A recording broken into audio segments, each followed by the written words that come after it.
Welcome to Rocket Talk, the show where we talk about anything and everything that interests us. This is episode 4 now. I am Luke, and once again, I'm joined by my guests.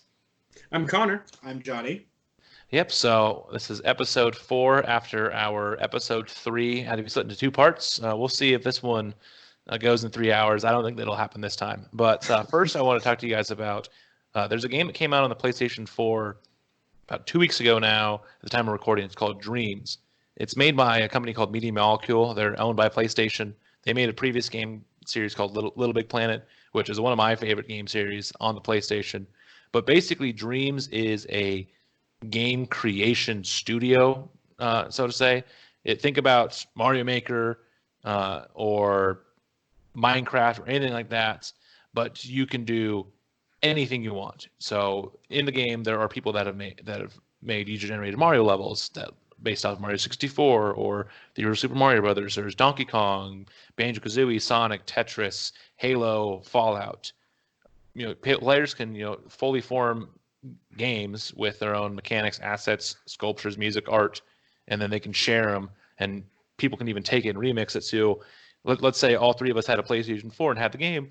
I make a Mario level. Johnny can then take my level, take assets from it, make his own level based off of it, and Connor can do the same thing. And so I don't know how much of you guys have heard of it. I know Game Explains uploading a lot of videos. I know you like that channel, Johnny. Have you guys really checked out anything from this game so far?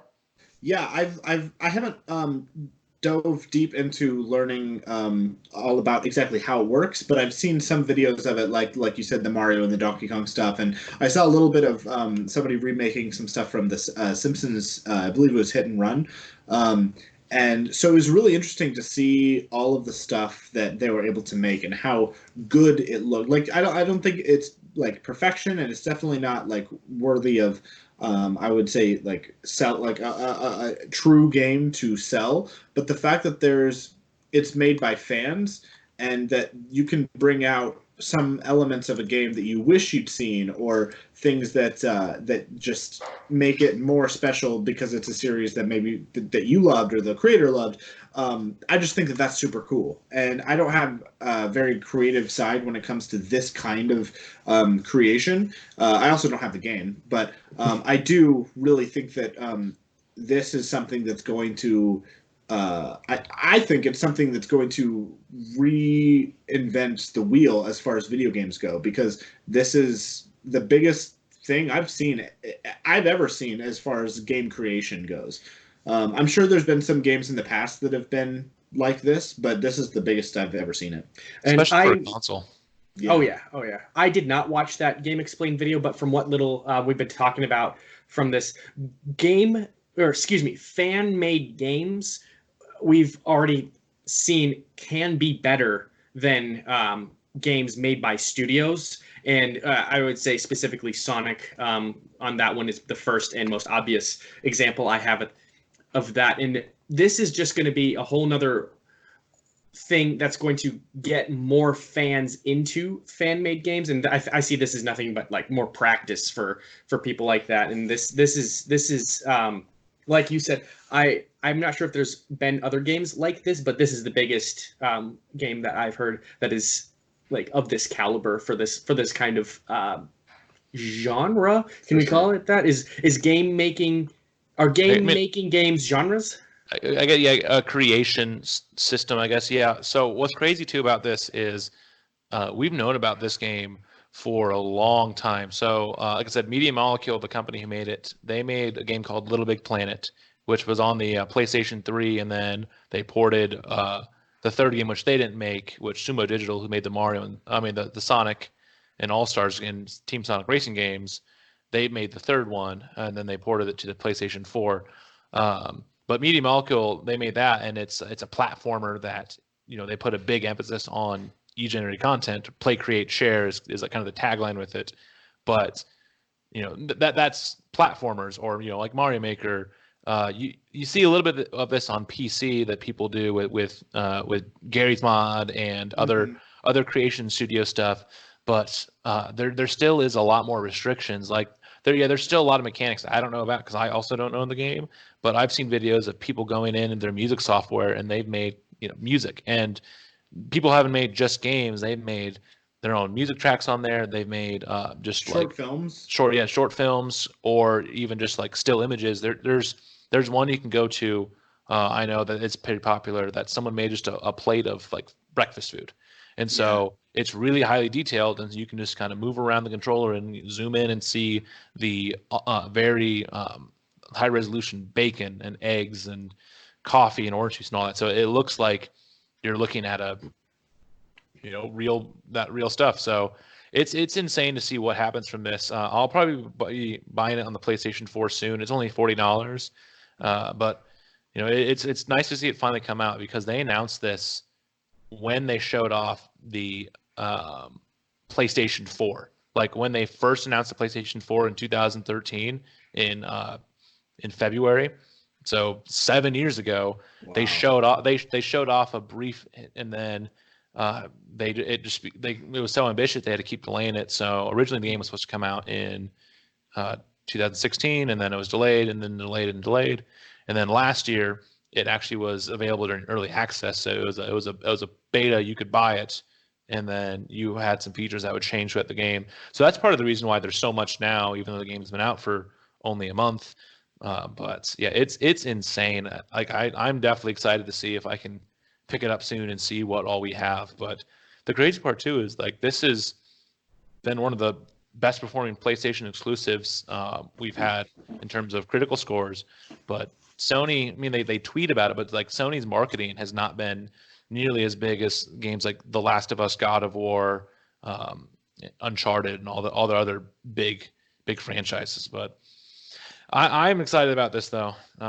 But oh yeah, absolutely. And I'm excited to see what you can build. Are you interested in game design, or is it just for the game that you are? I think it's more just for the what's called dream surfing is what they call it when you go and play the levels, like going to Course World on Mario Maker. Okay. So I'm more excited to see that, because like I'm sure I can make something fun, but I would not be good at making any of this myself. Like most of my Mario levels are pretty bad.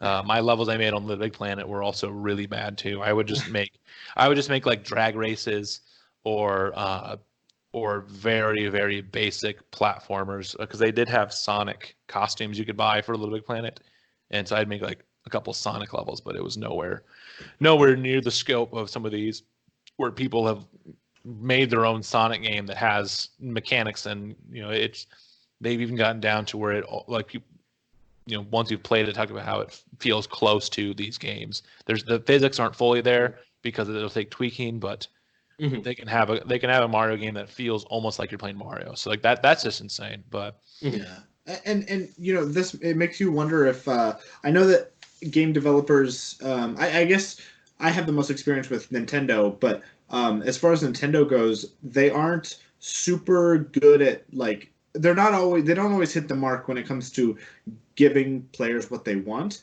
But this game is going to have players make exactly what it is that they want. So maybe Microsoft or like PlayStation, Sony, they're going to see what it is people are making and realize, oh, they want XYZ, so we should go make XYZ in our own better way with a full staff of creators, so they can get exactly what they want, because clearly there's a lot of people buying this.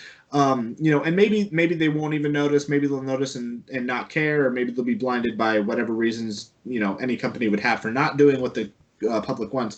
But maybe thinking optimistically, that won't happen, and maybe it'll be better off. Maybe people will start realizing that if the players can create, then the creators should really start stepping up and listening to what the players are saying. Yeah, for sure. Yeah. But moving on to some stuff that's been in the news recently. Bob Iger, actually, I don't know if you guys have seen this, he stepped down as Disney CEO. He's going to be going to more of a creative role, as he said. He'll still be on their board of directors for the time being, but as of right now, he is no longer going to be the CEO of Disney.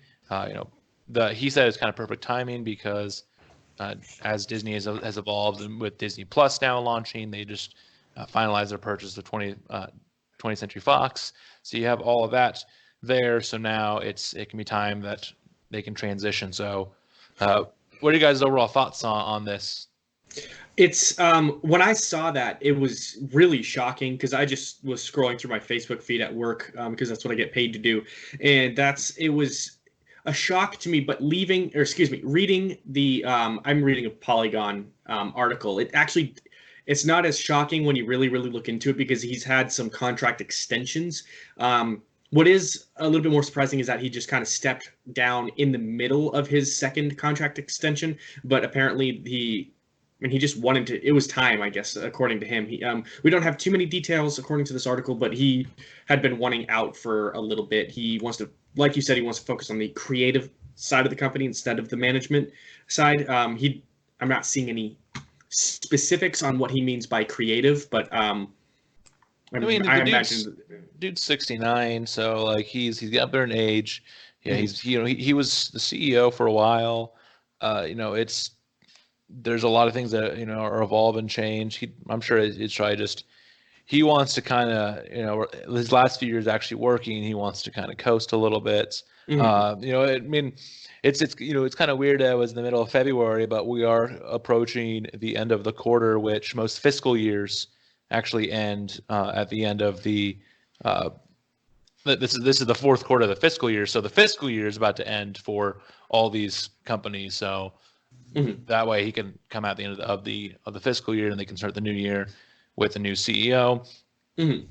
Yeah, and I'm interested to see what changes from this, because there's times when we see CEOs step down and we see a brand new evolution of things, and then other times we see it where business continues as usual. Like I said, he's been with Disney for a long time. He's almost 30 years, it says. Yeah, so he served. He was CEO for 15 years. Before that, he was the president of ABC Television for a year, and then he was the president and COO of Capital Cities ABC Inc. until Disney acquired the company. And he was a COO in 2000 before becoming CEO. So it's it's interesting to see what happens. But what he has done since he has been CEO has been pretty remarkable. Just think about it. So 2005 he took over, and now you have Pixar that Disney acquired. Instead of working with them, they outright bought them for $7 billion. They bought Marvel in 2009 for $4 billion.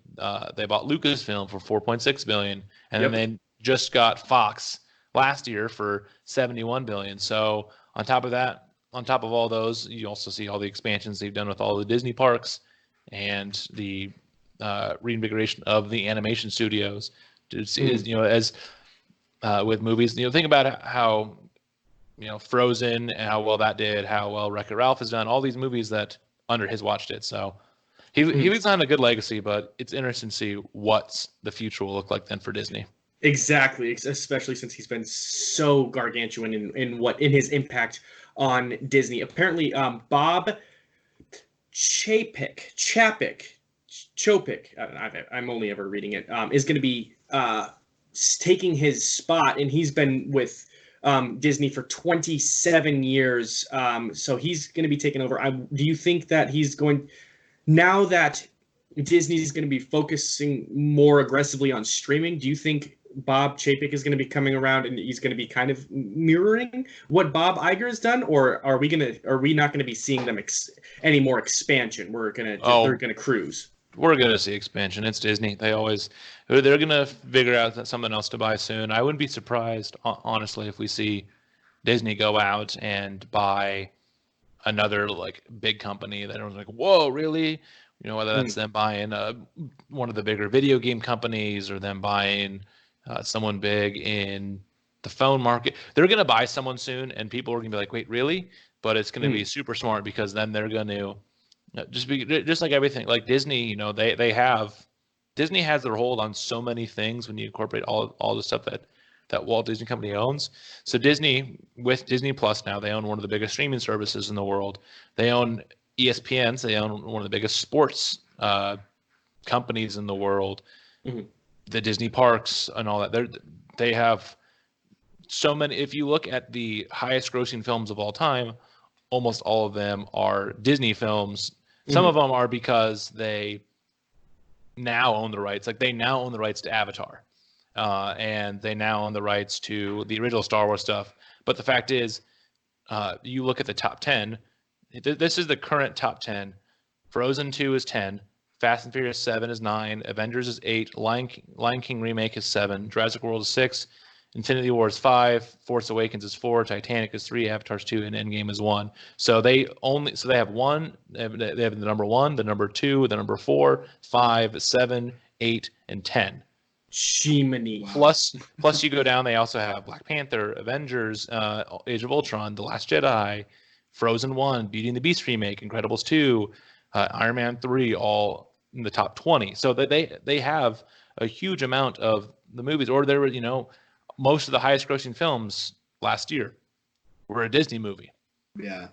Do you think their next acquisition, be it like, I'm just going to throw out an example, like a Sony or something like that, do you think the courts would allow that? Or would you say that's kind of dabbling in the waters of maybe a monopoly? Because I was actually surprised that the courts allowed them to buy Fox, because I thought that was going to be, nope, that's considered a monopoly. They're going to shut that shit down. I mean, we keep seeing this happening with companies like Disney and the cell phone companies, like the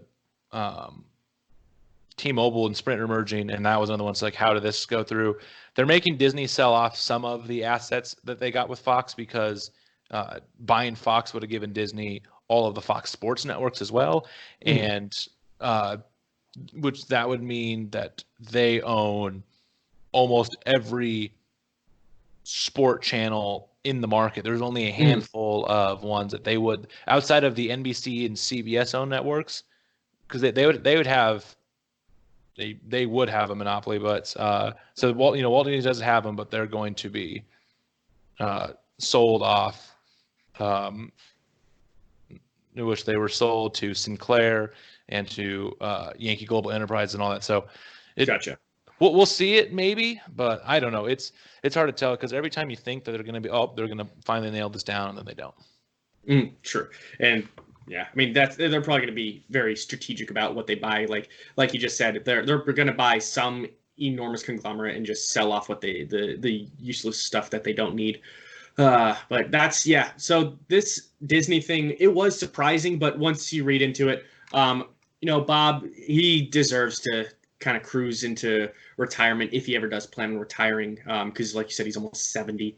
But he leaves an amazing legacy. And yeah, any final thoughts on that topic before we move on? I'm just I'm excited to see, like you guys said, I'm excited to see where Disney goes at this point. It's a big fish that's swallowing all of the other fish, and it's going to keep happening. It's going to keep getting bigger and bigger and bigger, to the point that Disney's going to have everything. So give it 20 years and I can't say I'll be surprised with how big Disney's going to be like 20 years down the road. Yep. 20 years from now, it's going to be like Disney, Google, and Apple are going to own everything. Yeah. So, it'll be. But as far as Bob Iger goes, like, he spent so many years there that he should definitely take a break. But it's good that he's still working with Disney, but a lesser role. So, I don't know. Good for him. But we'll see how things go. It's definitely looking good for Disney going forward. Yeah. One of the other things we had in the news this week, though, too, we got a lot more of the tech specs of the new Xbox, the Xbox Series X, as it is horribly titled. But yes, I don't know they how are much of not good at naming. Yeah, anything. I don't know how much of it you guys have seen, but they basically, they did all the stuff like it'll have this many teraflops and it can do this resolution and a lot of technical stuff that I hear. I'm just like, okay, that sounds nice, but I don't know. The crazy ones, though, that they've done is how much more powerful it is compared to other systems. So the Xbox One X right now is the most powerful home console you can get, so not counting PC, because it can do a higher resolution than the PS4 Pro can. But the Xbox Series X is supposed to be 4 times as powerful. So that's already the most powerful console on the market. Now multiply that times 4. And so then when you stack it up, it's to the point that the original Xbox or the GameCube or the PS2 are now just many original Xboxes would power to make the Series X. So that's just insane. they almost seem like Stone Age compared to Exactly. the new generation of consoles coming out. Johnny and I were reading through this article just a little bit before we started recording, and a lot of this mumbo jumbo kind of flew over our heads because it's a lot of like Ray technical tracing terms. and all this stuff that Yeah, you hear it and it's just like, oh, that sounds nice. Teraflops. yeah. Yeah. I had no idea what a teraflop is, but it's something to do with graphics processing units and such. Yeah, the biggest one that I am interested to see too is Phil Spencer at Microsoft has said that it has a quick resume feature. So like when you go and you like put the Xbox into rest mode into and it'll suspend the game in like a rest state, you're able to boot back up and load that game up almost instantly and jump back in. You don't have to Wow. reload. And so you can do stuff like that with the PlayStation 4 and the Xbox One right now, but that's if they're in like a rest mode where he's saying that you can even like turn the system completely down and then still boot back up. So you can be playing Halo in the middle of the campaign and then pause it, turn the Xbox off, turn it back on, and bam, you can jump back. You don't have to Wow. wait the few minutes to boot up and load and reload your save, and so that stuff like that is gonna be insane to see. And just Mhm. uh, the PlayStation's having it as well. They're moving towards a solid state drive instead of a hard drive, which I don't know how familiar you are when it comes to memory, but a hard disk drive, they write it physically on a hard disk, Mhm. where a solid state drive is all flash memory. And so as we're able to get more and more flash memory onto things, we can get the stuff that goes faster and faster. So the Sony used an example for the PlayStation 5, but the Spider-Man game, when you fast travel to places, it'll load and it'll take about now 10, 15 seconds because it's loading you going from this part of New York to the other part. And so it it takes about 15 seconds where with a solid state drive and the hardware on the PS5, that same loading is like only a second or two. So Oh stuff like that's gonna happen too. So you'll be able to gosh. load games faster, you'll be able to store it faster. It's Mhm. gonna be crazy to see. Just You know, all we're about speed, speed, speed. speed and then hardware. We're kind of seeing it that, like I've said in previous episodes, kind of all three are kind of going off in their own direction, even though the Xbox One, the PS5 are going to have pretty similar hardware, most was looking like so far. But it seems like they're all going in their own different directions. But it's going to be interesting to see how the Microsoft and Sony consoles will shape out to be when they come out later this year. Yes, and I did want to ask you something about this, just because it's like context clues in the article I'm reading. Xbox Series X is our most powerful console ever, powered by our custom designed processor, leveraging AMD's latest Zen 2 and RDNA 2 architectures. Is that based off of what the worlds will look like in our games when it says Yeah, so RDNA 2 architectures? it's the um, basically video game consoles are custom PCs.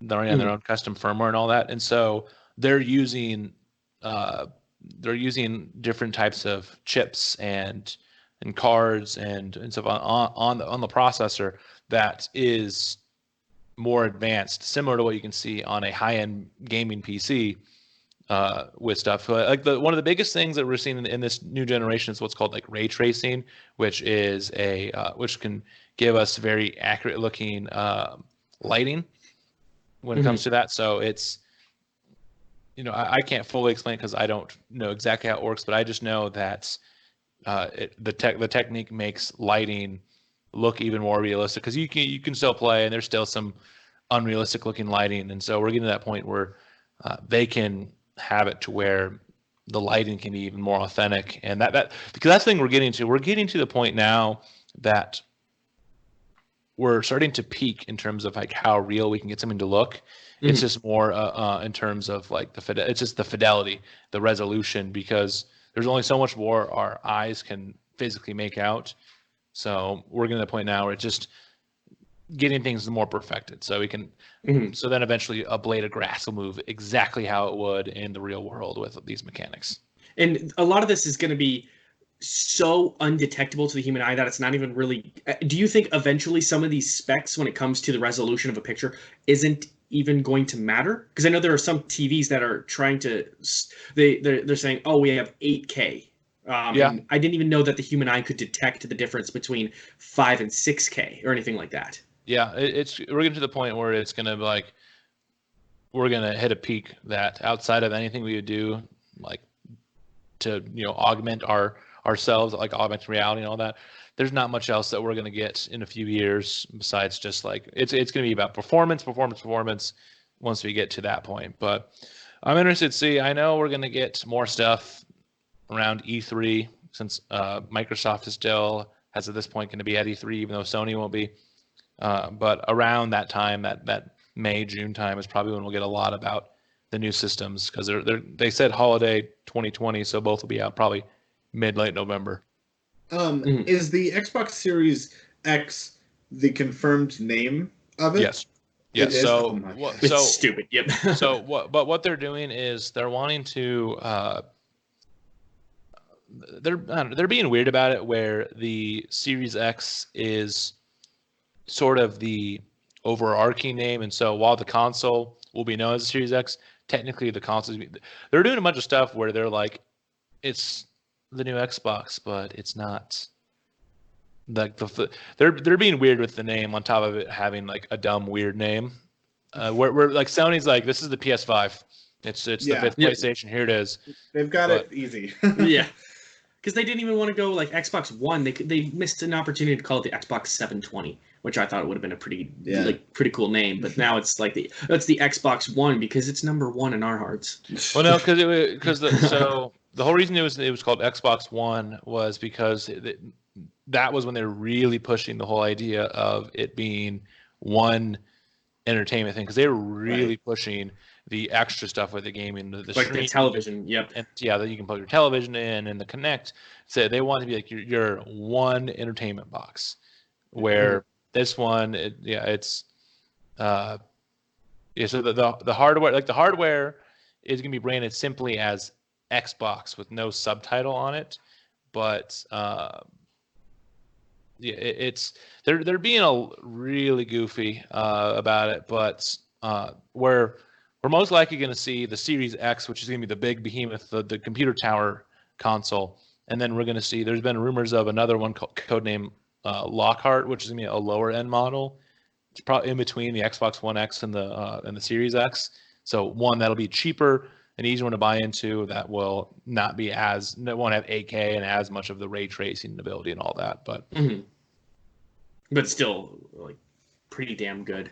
Yeah. And consoles are getting scary good. And then Nintendo's just like, hey, here's new Animal Crossing.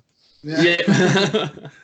And speaking of Animal Crossing, I'm gonna over to Johnny. I don't play Animal Crossing, but I actually watched this direct, and I was actually thoroughly impressed with. Let me move my mic so people can hear me as I talk to you and make eye contact with you. Can you guys hear that eye contact?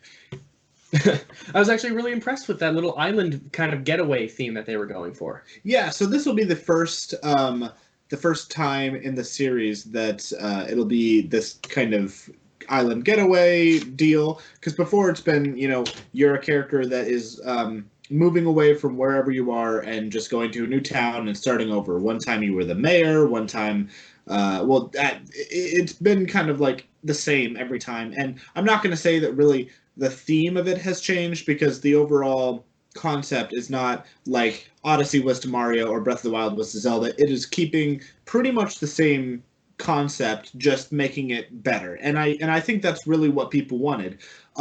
This is not. I don't think that Animal Crossing is the kind of series that is like when.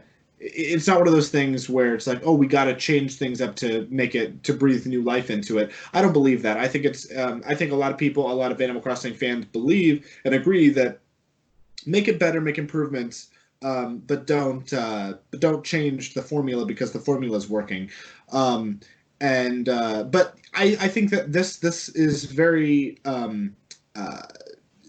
There are a lot of new things that they implemented in this one that does bring a lot of new life into this game, because you have more control over over so many more things. And like you can before you were there was a randomized town where you would that you would be thrown into, and the rivers would be one way, and there would be maybe be a pond here. But now every element of the game, as far as the map, is completely customizable. You'll start out with it looking a certain way, but you can always make rivers flow into a different direction, or you can cut down hills to make a path. You can do so much more with the ground that you weren't able to do before, and you can tell villagers where you want them to go, and you can make walkways so it looks like a real town, and you can just have them have little cute fences outside their place. And I think that it's going to be a lot of it's going to be what a lot of people want, because it's very customizable. And this is going to get into one specific element of this, and Animal Crossing has always been very kid friendly, very all ages friendly. I was seeing there's more poisonous creatures on this island, and I saw one of the characters faint or something like that, fall flat on his face in this direct. Is that character just passed out, or did that character die? No. I was gonna be like, this got really dark. Well, the bees have been in the game since the very first game, and you just go around shaking trees because sometimes money will pop out. But they wanted to implement some kind of risk to it, so you don't just keep doing that. But occasionally bees will come out and they'll chase after you, and then you'll have a little sore on your eye, or I couldn't tell what it was, but there's some kind of injury, and that's really the only punishment you get. I think the injury will go away after a day or 2 days or something like that. Or medicine or something like that. Yeah, or medicine actually came in later, the second or third game. Mm-hmm. But in the first few, it was you got stung, you're gonna have to deal with it. And then when you go talk to a villager, they'll be like, "Oh my gosh, did you get stung?" And it's that's really the whole quote unquote punishment for it. But now, there's scorpions. I don't remember if scorpions were in the last game. But if you get stung, you're just gonna, I'm assuming you're just gonna wake up back in front of your house. There's not really a punishment. It's more just for the fun of oh, I don't want to get stung by a bee. But then if you get stung, it's no big deal. I had, I had another question, and then I wanted to move on to your favorite new elements of this. I found that it was really interesting that they had castaways can wash up onto shore nowadays. I wanted your thoughts on that. Well, actually, you're not a big Animal Crossing guy, but that the bird Gulliver is actually a common. He's a castaway that's been in, I think, every game. And so that was not necessarily a new inclusion, but I can tell that his role, whatever it will be something that is new. So how dare you not know that already? No, yes, no, Connor, jeez, I can't believe that you, who've never played Animal Crossing, doesn't know this thing from Animal Crossing.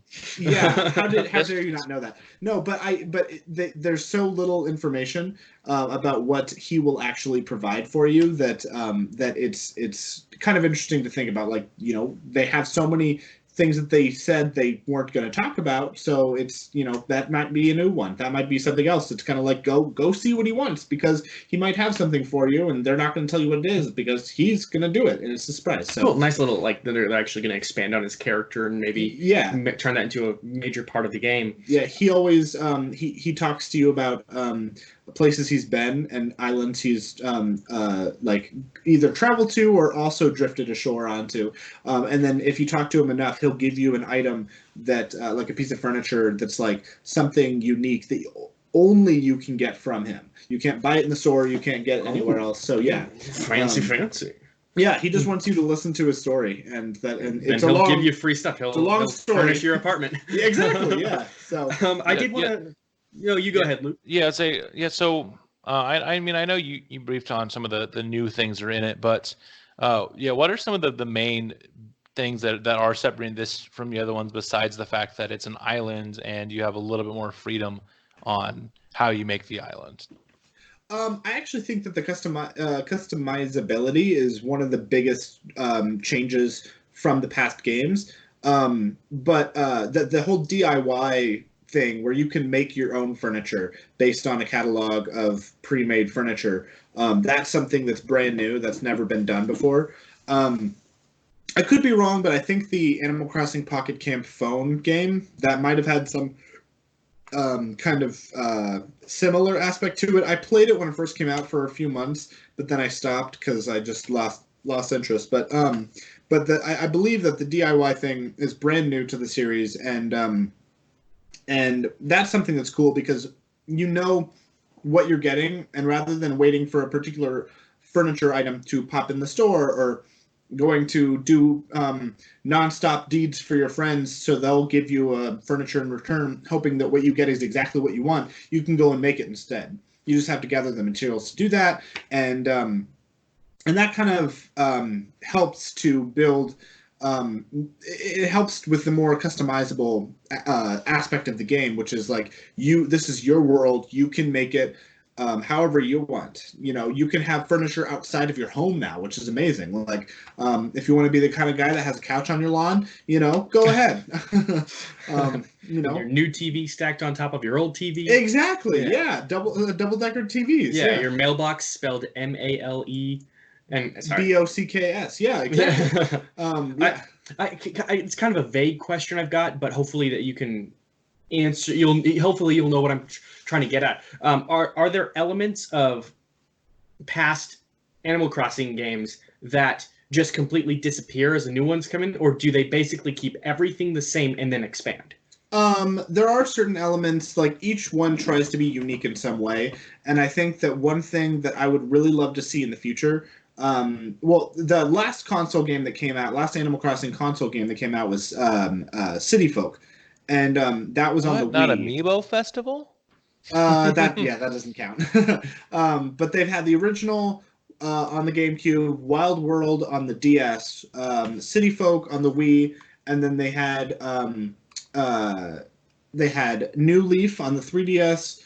And then Pocket Camp on the phone, and then they've had a few spin-off titles. But the last one came out in 2008, which was City Folk. And one thing that I really loved about that was that if you went north, then you could cross the train tracks and go into the city, where there's all these stores. There's clothing stores, shoe stores,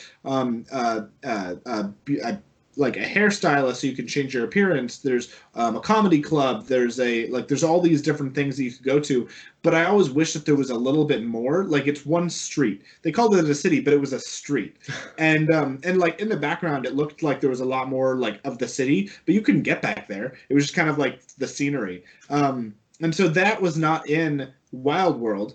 That was not in New Leaf, which is what the newest game on the 3DS, newest Animal Crossing on the 3DS, and that's not here either. But they are going to bring in a lot of stuff for your town. So a lot of those stores that are in the city are now things that you can place in your town, which is cool. But I also kind of want some things where it's like you can design your town a certain way, but I also want to have a city available so you can, you know, there's like 20, maybe 30 shops that you can go to for various things and go see, you know, more immersive world, something you can really dive into and take your time in. Yeah, like because with its own separate culture. Right, like the whole point of having I love that everything is customizable, but to make some things more realistic, not everything can be customizable. Like, if you want your town to be that way, perfect. But then the city should be kind of a static. In my opinion, maybe people would disagree with me, but I think that the city should be still there, but it vastly improved on and be more of a static constant that is like, you know what, you always know you can go here, but you're always still able to implement maybe a smaller version of any stores that you like in the city in your own town. Yeah, like a hub world that you can either maybe start at or just go and visit, but you also want like all these other new towns to pop up that you can well, I guess that what I'm assuming is you can play online and go visit other players' towns, or is it you're only yourself that makes these towns? Well, you can make your own town, but you can also visit other people's towns. Okay, yeah. But I mean, like, something in game where you can, like, all the cities will be exactly the same, and so then that way there's like a big part of the city you can go. You know, maybe there's like 3 different clothing stores, but like they're of different price values, but also different rarities of the stuff that they sell. and that's just one thing that, like, not to say that there's really anything missing, because they have so many things as far as what you can customize that I'm loving it already. Like the fact that they have some ideas that people never thought of, I never thought of, which is like the fact that you can like dig holes into the river to split the stream off to create a new water path. If you want like a pond in a certain area, you can build a pond. If you want to, like, if there's a like, you can have ramps now to lead to different levels, rather than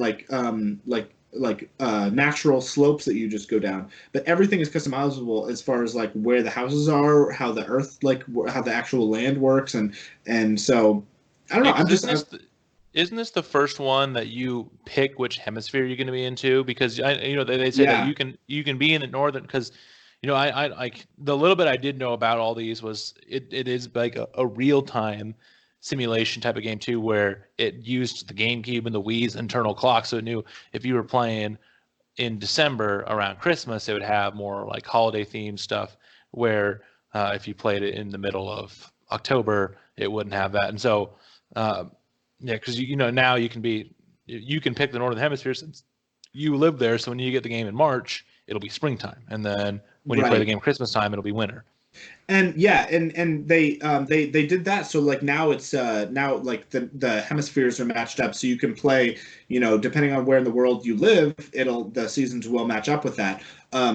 And it's also the first time you can change your skin tone, which is like surprising that it's taken this long. Before, you had to go to an island and stay there for a long time and get sunburned to change your skin tone, or like have a tan, and like that, and then that would fade after a few days. But like, there's never been a customizable skin tone, as far as I know, as far as I can remember. But yeah, this one is fully customizable, and the internal clock is as far as like has been explained, it's not adjustable. So even if you're able to change the clock of your Switch. they call it, of your Switch. They call it time traveling in previous games, where you're like, oh, I really, really want to have, it's like the middle of June, and I really want to have the Christmas set in my room over here. So I'm going to change the time in my GameCube to December 21st. So that way all the Christmas stuff is ramping up, and I can get all the stuff all at once, and then travel back in time and have all the stuff because it's, continuing my game. But now that's not available, because they're having certain events that are available only to, I think it's only for online players, but maybe it's available to anybody. But you really have to be connected online to get it in the first place. Yeah. I mean, you see that with a bunch of other games too. Like the Simpsons Hit and Run, they had stuff like that too in the original, but I'm sure if a remake came out, you couldn't change your Switch to December 25th and get Christmas stuff. Right. And so like for now, it's like there's a special there's a special holiday theme that will come out as they as they make it themselves, and then dole it out to you. But if you were able to switch your time to December, like late December, so you could get Christmas stuff, the trees would be snowy and people might be talking about Christmas, but that holiday like gift is is a downloadable, kind of like a free DLC pack, rather than something you can just warp to. Like, it's something that they themselves are going to release to the public, so you can't go ahead and try to see what it's all about before they're ready to give it to you, which is, I think, much better. Because if you want to play with wintry, like snow on the trees and all that, go ahead. But I think that there's something special about waiting for Christmas in game to get those holiday treats, Well, yeah, I mean, it just gives, like, the whole point of that, it is more of a simulation that if you're having it, that okay, yeah, you're someone buys it in June and they've set themselves in the northern hemisphere, so they're gonna have to deal with the heat of summer, and it's like they get all the summer stuff, but then they have to wait for the Christmas stuff. Just like in real life, you can't just go and I can't just go and change the clock on my phone to December 25th, but all of a sudden it's Christmas and there's snow on the That would be so awesome, though. Yeah. But it definitely gives a more communal feeling. Yeah, for sure. Because everyone can celebrate Christmas at the same time. Yeah, and the fact that like there's a lot of stuff that they said they're not going to talk about until it gets closer to those holidays. Not only is it breathing more life into this particular game because it's going to extend the longevity of people's playability for it, but it's also it doesn't necessarily mean that every Christmas is going to be the same. Maybe this Christmas is all about, reindeer, but next Christmas is all going to be about snowmen, and everything's snowman themed. Or the next one after that is going to be something completely different, So every holiday, it means that there's going to be a lot more work that the developers are going to have to put into it. But it already looks like they've done so much that I think that this is like a passion project for a lot of them, because so many of the fans are happy, so many of the fans are waiting for it and ready to get it, and it's going to like clear from the shelves right away. Because I mean, it's the best version of the game that has ever been out. So one more quick question before we move into your final thoughts on what they showed us in the direct. What is time like in Animal Crossing? Because in like Breath of the Wild, it's like every 1 minute is like 15 or something like that, so you can get through multiple days in one session. But what is time like in Animal Crossing? Time is 100% real time. So if you're playing at 11 o'clock at night, it's 11 o'clock at night. If you're playing at 6 in the morning, it's 6 in the morning. And so it really brings, like, there's even stores that open at like 8 o'clock in the morning. And then you go over there 7:59 and it says opening at 8 o'clock. I'm not one of those customers that's going to knock on the door and be like, let me in. But at 8 o'clock, you see the door swing open, and then you can walk inside. Has it always been like that? Yeah, since the very beginning. Awesome. And that's one thing that that's another thing that I really love about it is that, they're not going to give you 15-minute days. They're going to give you 24-hour days of real time. And so, it's great because it's kind of funny if you play, you'll see the sun go away if you're playing like from daytime into night, and you're like, oh wow, it's dark outside in the real world and it's getting dark in the game too, so maybe I should go to bed soon. But they've even got like special things that if you play at like certain times of the night, like I think at like 3 a.m. there's like a ghost that'll appear, like a friendly ghost. He's like a cute, I don't remember what his name is, but he's a cute ghost that like is afraid of people. Like, and so like you have to go find him and like he splits into like 5 spirits, and you have to go find the spirits, and then he'll give you furniture if you find them all. Everyone's trying to furnish your apartment. Yeah, they're like, yeah, you need help. Let me help you out with this. But yeah, it's just such a cutesy game, and it's a game that like I'm excited about. Not to be one of those like, it's not like Mario or Sonic where it's like I need to play it because I love beating it. But this is a game you can't beat. You need to. There's not a completion-ish really you can do with it. It's you sit there and go and you go dig and go talk to villager. Like I said, it's like The Sims and some of these other like simulation games. You build your own little area and you just I know people love it because of the relaxation portion of it. They can just go and get away. And yeah, it's really nice. And a lot of people, ever since like more details have come out about this, a lot of people on YouTube are posting stuff about them revisiting their GameCube original Animal Crossing after leaving it for like 18 years. Oh gosh. And that's awesome. And like it's a town full of weeds, but because weeds appear, I think there's like 2 weeds that appear every day, and you have to like go pluck it. Wow. So like it'll be full of weeds if you don't go there. And like I think every week that you don't play, crickets are in your house. When did the first Animal Crossing come out? I want to say 2001. 2001 in Japan, 2002 in America. Yeah, because it was out on the 64 first in Japan only, and then it came out on the GameCube. Yeah, North America was September 16th, 2002. It didn't come out in Europe until 2004. Wow. Huh. When did you get your first Animal Crossing? Which one was it? The first one, but it was around that time. Gotcha. I don't know exactly when, but I will never forget that one villager. I've had a lot of villagers that have been in my town throughout all the different times I've played it, but one villager I will never forget is Gwen the penguin. She is mean. She is mean, and she is rude, and she is. She's kind of a bitch. and I believe she's confirmed to be in this game as well. If I get her, she's not moving into my town. That's all I'm gonna say. we would do this thing. My brother and my sister and I would do this thing where like we would talk to her and she would like have this kind of like prissy attitude, and we would like have a shovel and we would dig a large radius around her, so she's trapped inside that radius. And then we would dig so we could get inside of it, and then make the radius smaller and smaller and smaller because she's like always walking around, like they're always walking around. But then we would trap her inside a radius, and it would get smaller to where she's on one little spot and she can't move anywhere. And she would just like walk like a few steps and then stop and then turn around, and she wasn't actually going anywhere. Mm-hmm. Then we would throw a pitfall into one of the holes, dig it up, and then wait for her to fall into it.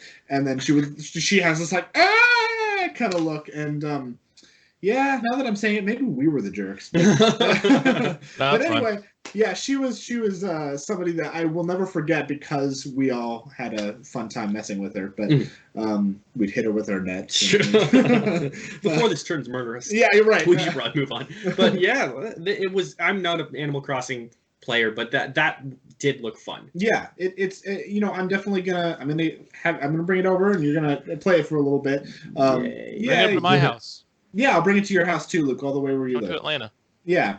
But yeah, I'll have you try it eventually when it comes out, and I think it might not be something that everybody wants to buy, but I genuinely think that most people, if giving it a shot, will enjoy. It might not be for something that everybody wants to spend money on, but I can't see how somebody wouldn't like to just de-stress enjoyment out of it. Yeah, I'm one of those people who will give most games, if not all games, at least one try. Yeah. All right, so topic of the week.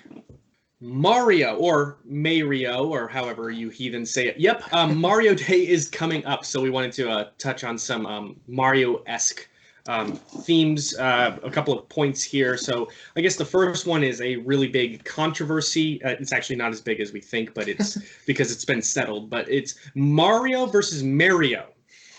Okay, so who was Luke? Did you put this one in? Yeah. So I mean, we all say Mario, but I know people do say Mario. I don't get it. I know the Wolf Den brothers. Like the Wolf Brothers on the Wolf Den, they say Mario, and there's other YouTubers I've heard say it before. I don't know why. It's Mario, though. People who say Mario are wrong. They really are. And I feel like a lot of people that say Mario are the ones that like don't play Mario games, like or don't play video games in general. Like in the games, like Peach or Luigi or whoever, they all call for Mario. Like they say Mario. They don't say Mario. I think part of it just like where they're from. Like I know like different regions, like the name Mario is like they say, just like the way they say is Mario. But yeah, it could be an accent thing, or like like you said, just kind of where you're from. Like that's just how they are used to pronouncing it. But I mean, I don't know. I feel like even if you pronounce the name, like outside of video games, if you know someone named Mario and they go by Mario, okay. But the games are Mario. Like the games are named Mario. Well, and there shouldn't be more than one way to pronounce a single person's name. This is not tomato versus tomato. This is someone's name. Yeah, this is his name, and his name is Mario. So. Yeah, it's like I'm not going to call you Janny, although I do sometimes Janny, but it's Johnny. Janny. I feel like that's a pretty simple. Yeah, it's settled. It's Mario. Yeah. True. I did want to ask you guys, what are the first Mario games that you guys remember playing? Luke? So mine would have been Super Mario Land on the Nintendo Game Boy. My grandma still has her Game Boy actually too to this day, but yeah, she had like Tetris and Alleyway. It was hers and my uncle's, and so they had Mario Land. So that's the first one I can remember playing. I grew up with PlayStation, so I didn't have a Nintendo 64 or any of that, but I remember playing that on the Game Boy. So that'd be my first. The first one that I played that I owned would have been Double Dash. Double Dash. When did that one come out? 2004-ish? No, it'd been like 2000, earlier than that. I want to say 2002, 2003. Mario, I think 2003. I want to say Mario Kart Double Dash. You weren't even came out in North America November 17th, 2003. That's Abby's birthday. Cute. Well, one of the first games I ever remember playing is either Super Mario World on the Super Nintendo or Super Mario 64 on the 64. Those are two of the most iconic Mario games because Super Mario World was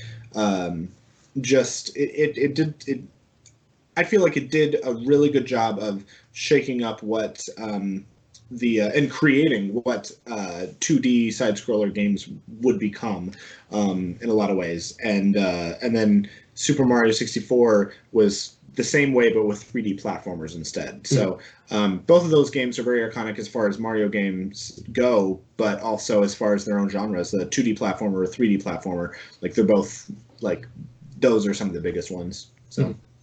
I had Luigi's Mansion on the GameCube, and I had Super Mario Galaxy on the Wii, and those are the only two Mario games I ever owned up until recently when we got Super Mario Party. So, and Odyssey.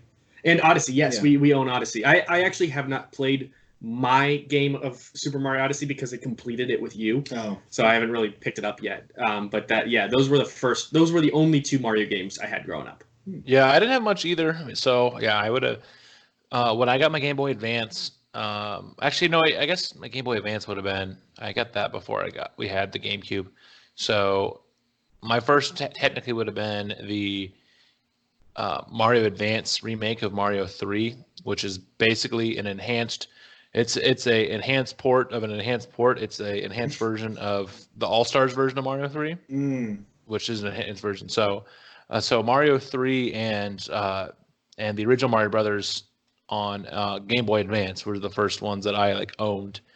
But yeah, I owned Double Dash, I owned Mario Kart Wii, and that was it till I bought my Switch. I didn't have a Wii U because I was one of the many who I wasn't like Johnny, one of the 6 people who bought one. But yeah, he's got to call you out like that. Yeah.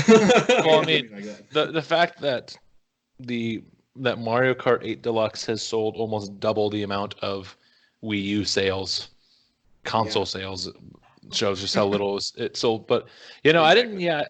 I grew up knowing who Mario's a big deal, but I didn't grow up as much with some of the games. It's been more later that I've been able to go back and play through the Mario worlds and all that.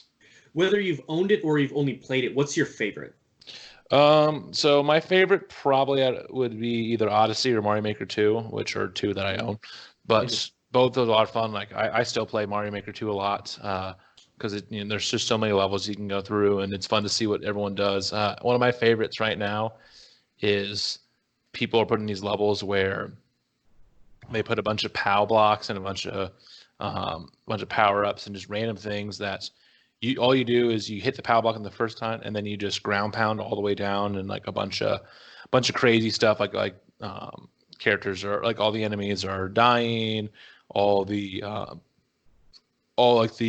on-off switches are going. It's super goofy. Like people call them refreshing levels or something like that. Like if you look at them, but those are tons of fun.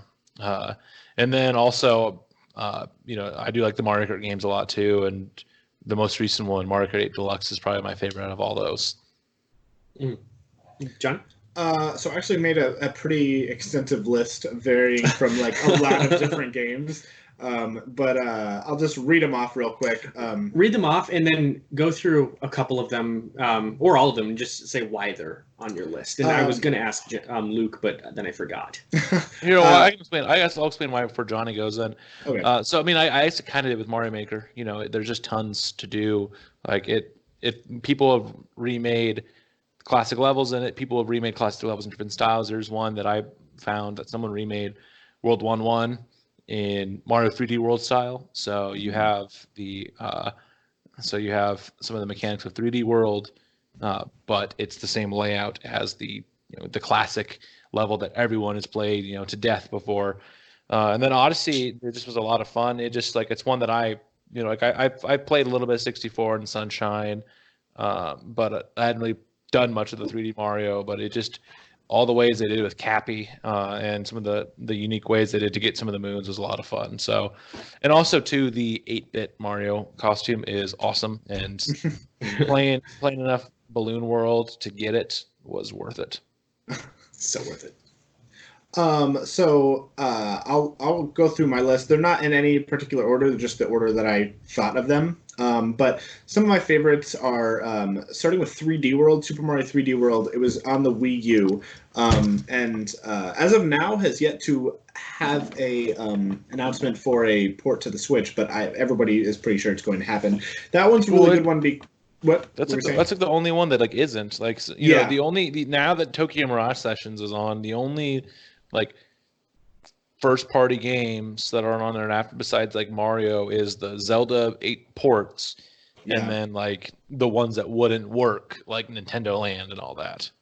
Yeah. So 3D World. I'm waiting for it to come out on Switch because I'm excited to see what they might add to it. But that one's a really good one because it's a multiplayer, 4-player 3D adventure game, and it's very you can play as Mario, Luigi, Peach, or Toad, and then eventually Rosalina, and it's just a really fun party game. It's a mix of a party game and a regular Mario game, and I really love that they did that, and I really want to see more of that in the future.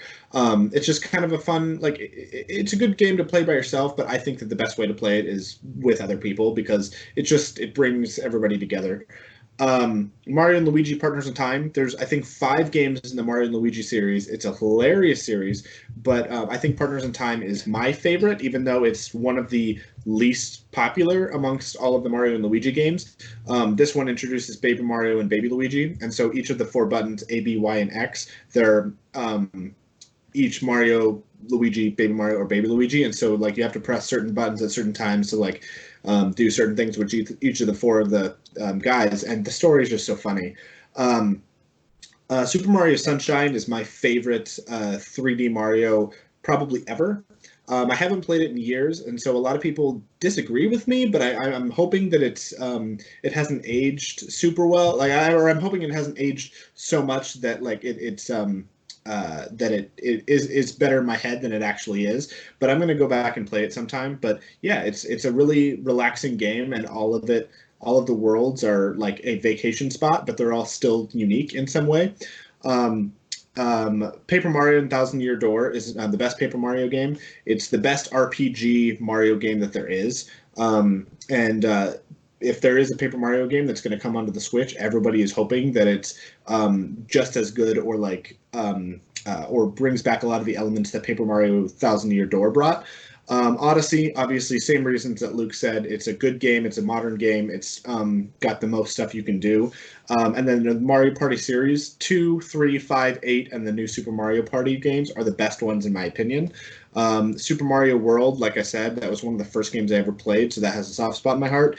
And then Mario & Rabbids Kingdom Battle was very much a sidestep to what Mario actually is, but it was so good, and I spent so many hours trying to 100% that game because it's really fun, and it's a strategy game. So I haven't played many, or really any strategy games I can think of until Mario & Rabbids Kingdom Battle, and getting to like think differently for a video game for once was a fun thing for me. I remember when you said that you were going to buy Kingdom Battle, and I looked it up to see what it was, and I was like, this has no right to exist. Yeah. And then we played it, and it was better than it had any right to be. It is. I remember when there were, before it got even announced, there were rumors and leaks of it being a thing, and there were like images that might have like blurry images came out, and people were like there were rumors and stuff, and I was like, this better not be a thing. This is the dumbest idea I've ever heard. I don't want it. I'm not going to get it. And then they announced it, and I was like,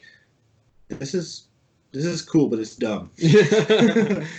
And then like I remember at GameStop, I was like, I'm getting this, but I'm kind of shamefully buying this. Like I'm like, I have to do it because Mario. But then I played it, and immediately it's like the world like was just like the worlds are beautiful. The games are so much fun. The enemies are unique, and the fact that you get to play with Mario characters and like Rabbids versions of them. I've never even played a Rabbids game in my life. This is the first introduction to Rabbids that I've ever had, but the fact that it was in Mario's world was like not all of what sold me on it, but just it was beautifully done and there was a lot of care that was put into it, and it wasn't just something that they just threw out. So yeah, it's you really have to plan, because some boss battles like will take like an hour long, and there's if you fail like 45 minutes in, there's something about knowing it's going to take you another hour to actually beat it. But there's something that was always pushing me and driving me to do better and better and better and actually be successful. And not a lot of games can force you to start over that far and make you still want to keep going. So, yeah, those lists.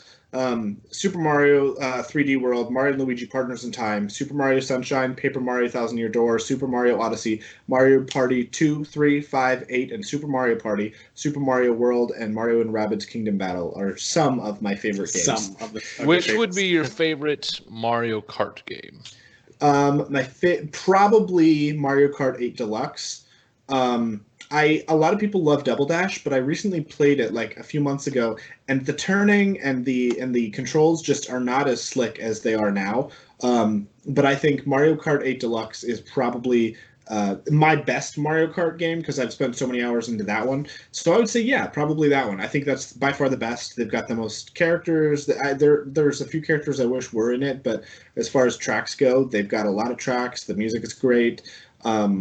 Yeah, Mario Kart 8 Deluxe. Yeah, I think 8 is the best as well, especially after like they did some things to tweak it so that way it can be a little more balanced, like how the blue shell, how it's back to sliding on the ground first and then it flies up instead of just flying away, so you can hit other people, and the air horn can and like the air horn it. you actually have a counter to it, and all that. But yeah, one of my favorite Mario Kart tracks is Mount Wario now. That's a good one. Yeah.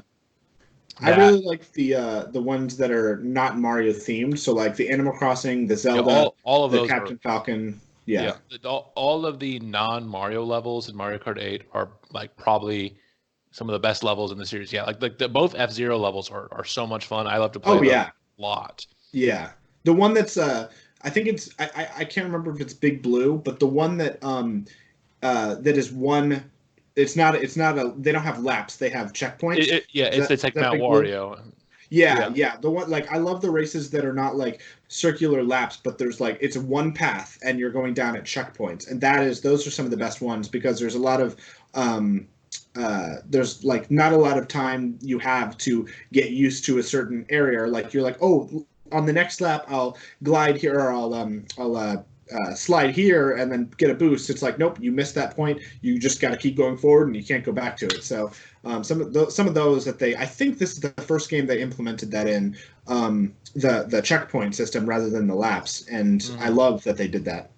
Yeah, the only thing I don't like about that is, since they put Rainbow Road 64 in there and it's only play. I wish they I'm fine with them having it, but I wish they had a Rainbow Road that you could also, even if it's like time trial, something where you could play, like do the 3 laps on the Behemoth of N64 mode. But besides that, yeah, no, I agree. I hope that whenever the next Mario Kart game comes out, which honestly I don't even know if we'll even get a Mario Kart game on the Switch because of just how successful Deluxe is, that we might not get one till the successor. But which they've had one on every system since every single system they've ever had since the first Mario Kart on Super Nintendo, and this might be the first one because it's a port. The Switch might be the first system where they don't have a new Mario Kart. So because the one they have is so good, the port that they have is selling so well. But yeah, Mario Kart is an amazing sub-series. Have you guys played many sports titles by Mario? I've played a little bit of the tennis and the golf and all that. I really hope we see another one, because I'd like to see them tackle soccer again or some of these other ones they haven't done in a while. But yeah, because they did do tennis recently. They did tennis and golf not too long ago. So yeah, I feel like we're due for another sports game soon. We get Mario games every year. Yeah. Whether that's a mainline or a spinoff, and so we're probably getting 3D World this year or next. But I bet we'll probably get some sort of spinoff sport game again. Yeah, Mario Hoops 3-on-3 was one that not a lot of people talk about, and that was such a weird like Mario and friends playing basketball together. Like that was such a weird game, but it was actually really fun, and it's the first time that they ever did basketball, and they haven't done it since. And They've so done all the major sports, right? I think didn't they have a baseball game? they've they had did. two, yeah, Yeah, two so they've baseball done games. Yeah. tennis, golf, baseball, soccer, basketball. They've never done American football, which would Yeah, be that's like.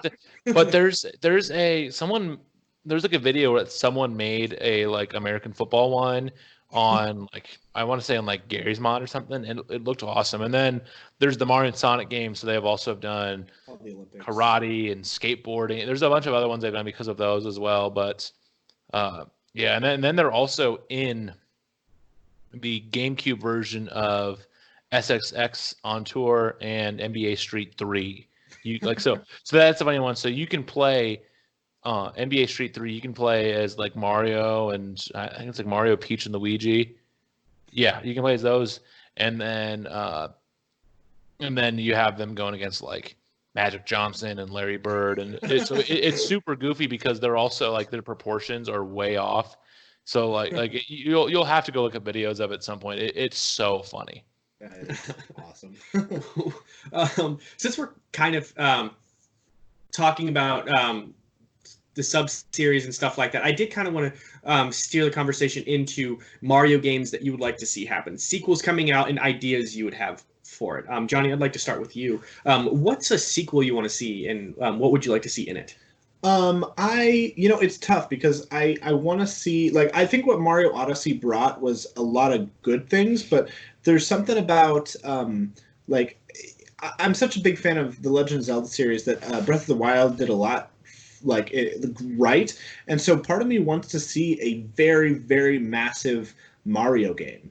I want to see, rather than you're on a map screen and you're going from world to world that way, I really want to run to those worlds. I want to, instead of like in Mario 64, as iconic as that is, or Sunshine, or even Galaxy, like all of them have like you jump through paintings, or you jump through an ink blot, or you're on a map screen to go from planet to planet. But like I want to see these worlds where you can run to them. I want to go to these actual locations and like see how is the Mushroom Kingdom actually organized. Like I want to run through the castle and see like all the toad houses and all these things, and I want something big, big, big. That's not something that we may ever get from Mario, but if we do, that'd be really great because I think that like as time goes on, we're getting to the games, no matter what the series is, are all getting bigger and bigger and bigger, and so hopefully that's something that we can see. Just I want to see more games that also have some of the supporting cast as the playable characters. So I've talked to Connor about this, and I might have said it to Luke before, but in almost all video game series, the main character is never my favorite character. Never. Mario is great, and he's great at leading what he does. But in party games or whatever, I don't play Mario. I don't play Sonic. I don't play as Donkey Kong. I like Tails. I like Lanky Kong. I like Toad. I like characters that are not right in front. And so I want to see more of that. Like another reason I love 3D World so much is because you can be Luigi, Peach, Toad, and Rosalina. And so I want to see more of the supporting cast become the main characters. I want to have them step forward a little bit. And yeah, I might have Mario in the title, but it needs to have more. Mario needs to share the spotlight a little bit. Mm-hmm. Yeah, that would actually be great. Yeah. Luke, what about you? So there's a few things I would want to see sequel wise. I don't know. Maybe just like I said, like an Odyssey 2, and find some way to expand on it, make it bigger. It'd be fun to see them have worlds that are double, triple the size of like the Sand Kingdom and the Mushroom Kingdom and all that, where there's just so much and doing things with a bunch of new characters. Or even an Odyssey 2 would be fun if they found some way to have maybe like Tiara and Peach playable, and that could be something that changed things up. Yeah. Another sequel. I going back to Mario Kart. I would love to see a Mario Kart Ultimate, like a Smash Ultimate version of Mario Kart, where we get everything back. Like, give us every track, make every track double dash playable, every track non-double dash playable. That can be like another mode, with the 150 cc's and mirror mode and all that, to give a double dash option. And get everyone back, because you can't play as Diddy Kong, you can't play as Funky Kong in Mario Kart 8, you can't play as Waluigi in Mario Kart 7. Rob is only in Mario Kart DS. So like put all these characters in so you can go and you can play all these ones. And then if to be even more ambitious, they could even pull a Mario Kart 8 with some of these tracks where they kind of reimagine the old Super Nintendo and Game Boy tracks. And then they could even have it where you can play updated graphic versions of the original. So all the Super Nintendo ones are just flat and there's nothing else to them besides, an occasional thwomp here or there. But it'd be fun to see in Mario Kart Ultimate, especially after how well Mario Kart 8 Deluxe did, to do one to like, hey, the series turns 30 in 2022. So that'd be fun to see, like a 30th anniversary celebration, Mario Kart 9, or if they want to call Mario Kart Tour, Mario Kart 9, Mario Kart 10, and just have everyone back, everything back. And then also, please, for the love of God, give us a item customization. Like, you can sort of pick the items you want when you like play in online or in like a versus mode, but like let us pick, like, okay, this race I want to have only lightning bolts and mushrooms. This one I want to have do stuff where you can have no items, or you can only you can do it where you can really customize it and have some really fun goofy things, like put it item toggle menu. Yeah, have it so like you can have it so the only items people get are bullet bills and chain chomps, or have it where it's only blue shells, like just something just like super chaotic, something because then you can have it where you can have a lot of fun customization options with it. And even if they want to throw in the idea of costumes from Mario Kart Tour, just not make them $50 to get a costume.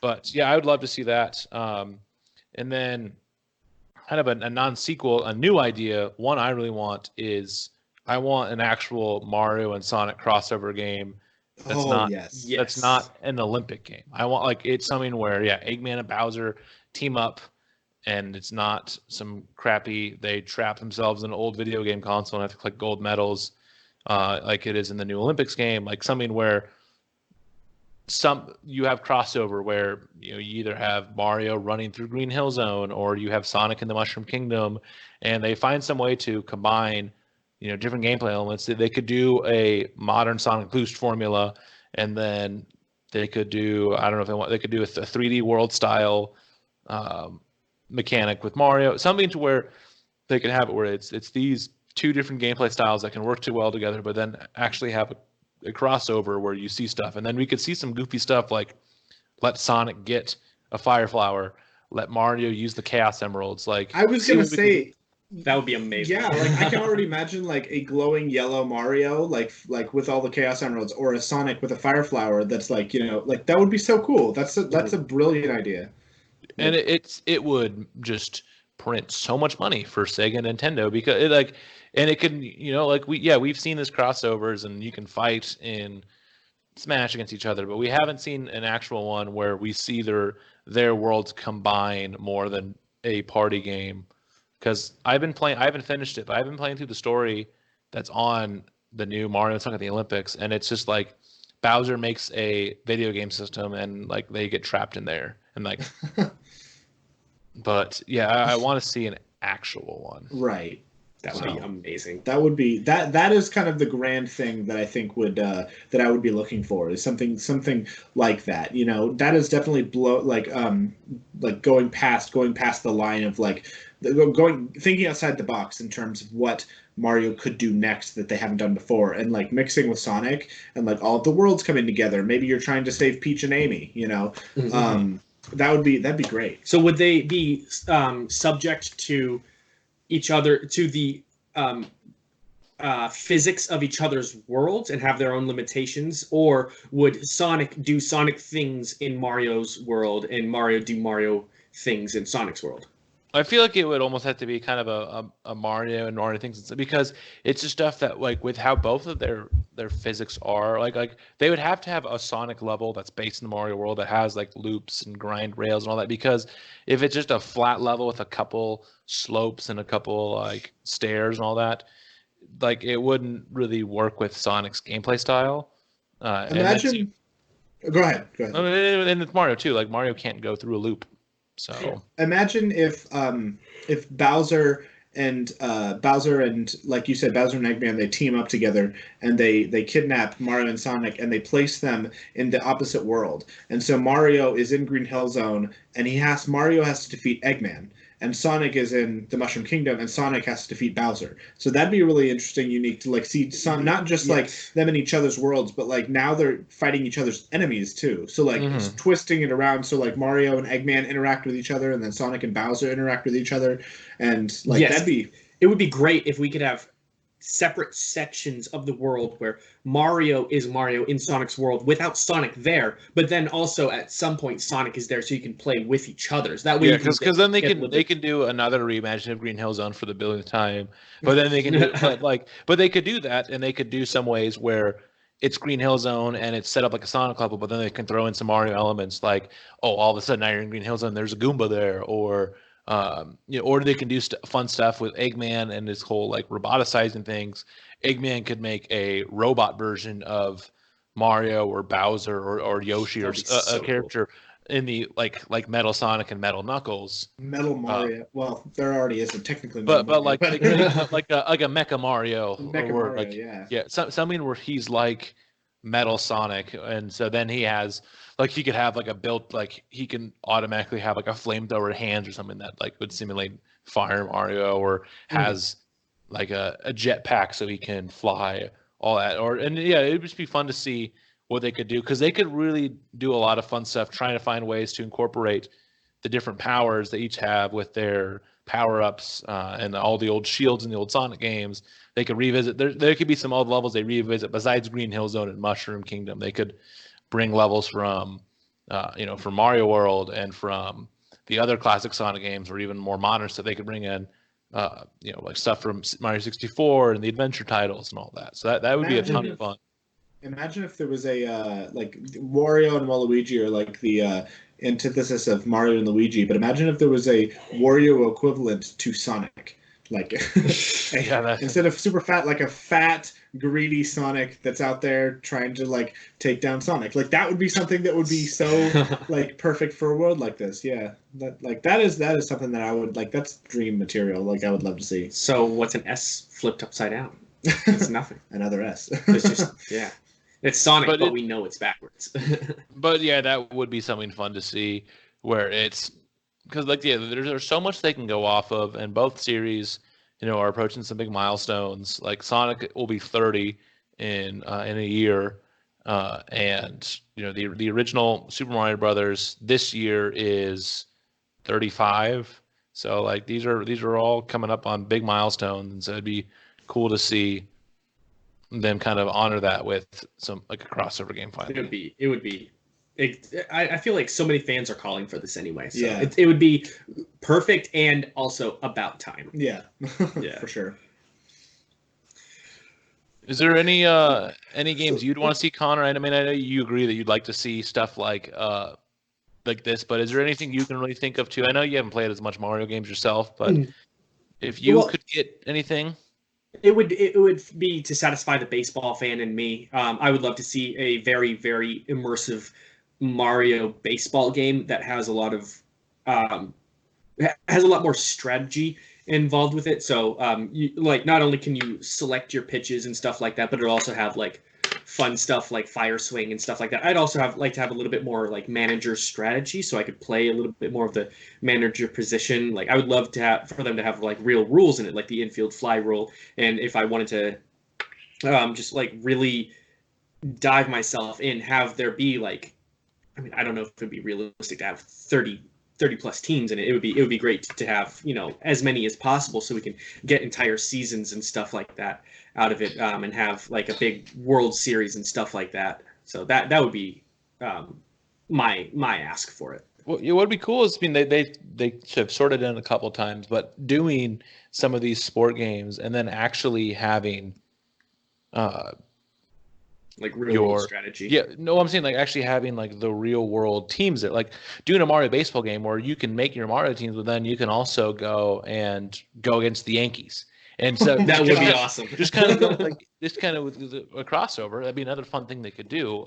Like have it where Mario is in Yankee Stadium, or you can play, and you can even do like if they did an MLB game, and then they did with Mario stuff, and then every couple of years, like even if that was just an extra thing when that they did when baseball games come to the Switch, like have an MLB game, and then you can also play as a Mario team, and you can play in the Mushroom Kingdom, and then you could do that with like the real, like it'd be fun to see like the Red Sox play the Cubs in the Mushroom Kingdom.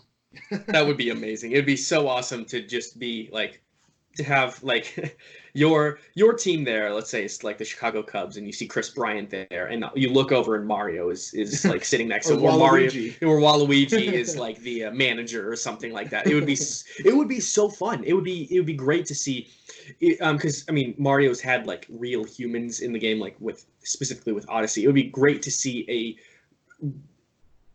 like a Yankee Stadium, but with Mario's cartoon graphics and stuff like that. It would be. Mm-hmm. I think it would be so easy for them to do that too and make some money. I know it's not what everyone's asking for, but it would satisfy the sports fans too, and I think it would draw into niches.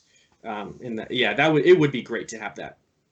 Yeah, for sure. It would be a lot of fun. So I guess we also have to wait and see what else they do. But yeah, I think a sports one would be fun to see again too. I mean, it's been a couple years since tennis, because it was tennis last year, or was tennis 2018 when it came out? Tennis was, I believe it was 18. Mario Tennis Aces. Yeah. Was it 18 I think already? It was 2018. Wow. Yeah. Okay. So it'll be 2 years soon, and so it'd be nice to see another sport game too. But that's the thing about Mario. That there's one coming, whether it's a remake, a port, a sport game. We're getting something soon. Mm-hmm. Mm-hmm. Yeah, so I think that pretty much wraps up the episode. Let's finish off with some recommendations. So, yes. Connor, do you want to remind us what you had us watch? Yeah, so for those of you who were able to bear with our longer episodes that we had to split in half, we had one episode where there basically wasn't any recommendations at the end. It was just me saying like, sorry guys, we went way overboard. But at the end of this episode 3 part 2, I had and Knuckles.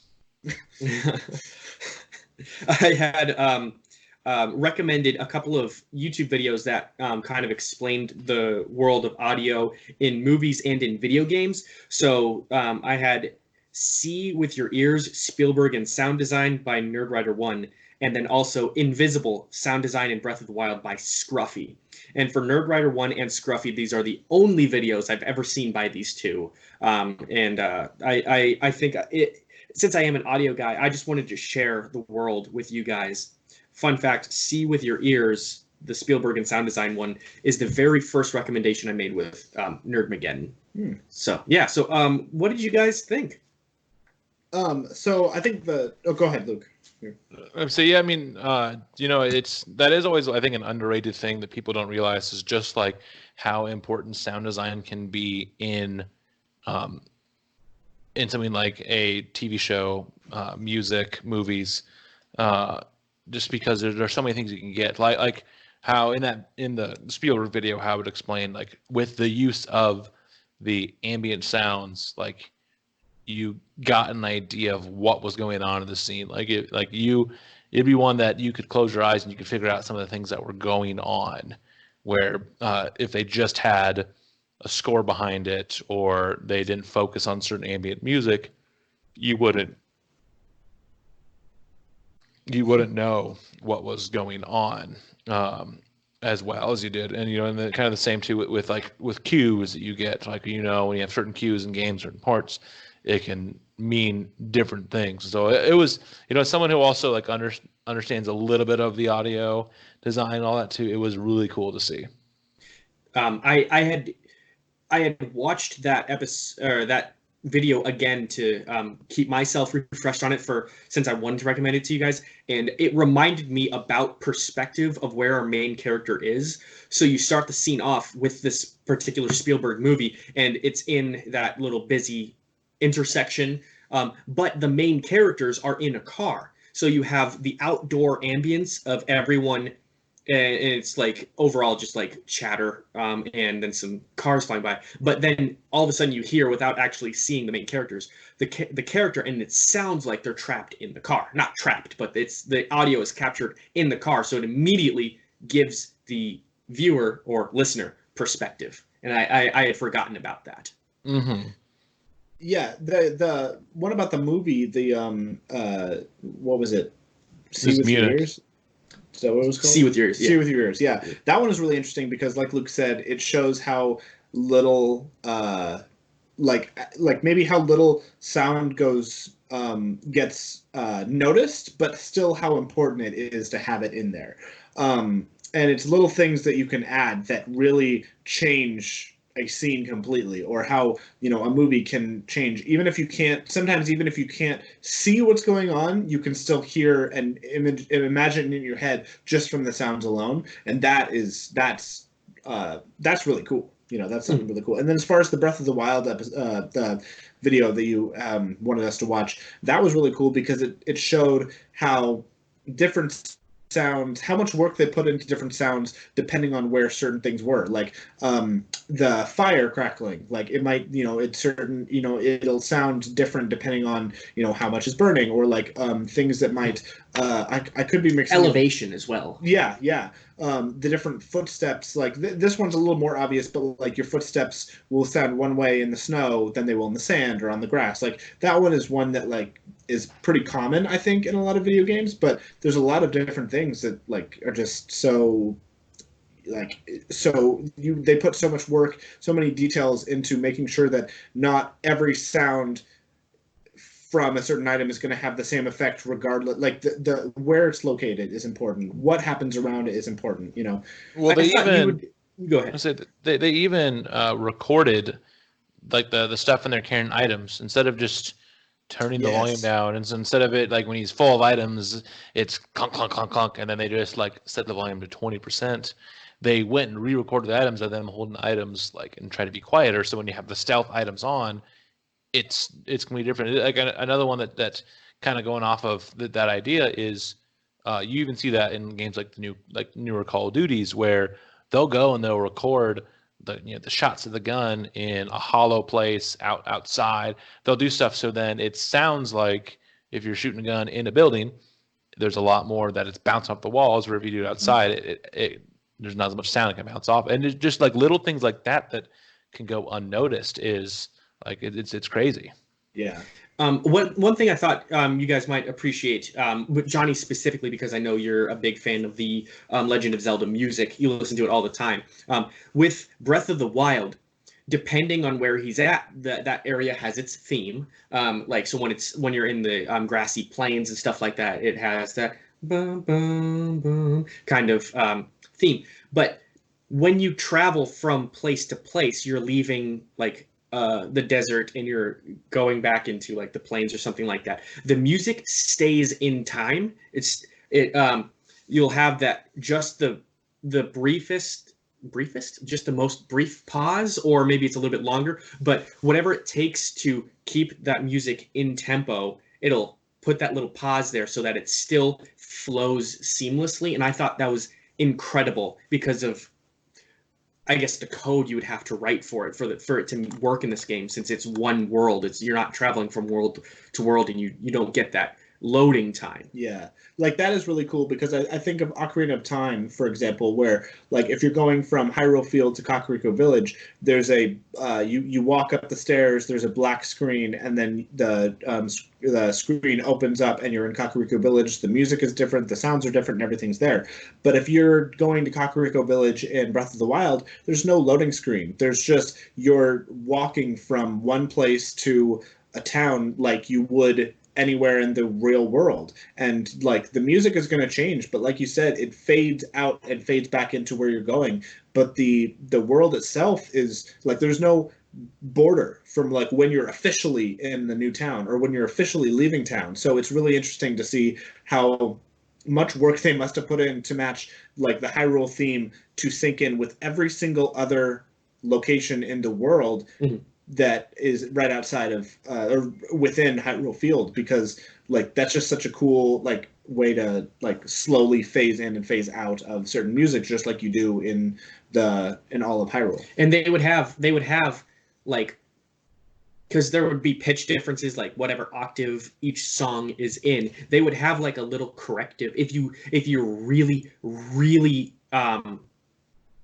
patient and you're really picking it apart, you can hear the corrective tones that'll shift from this theme, whatever octave it's recorded in, and then the little corrective notes into the next theme of depending on where you're going.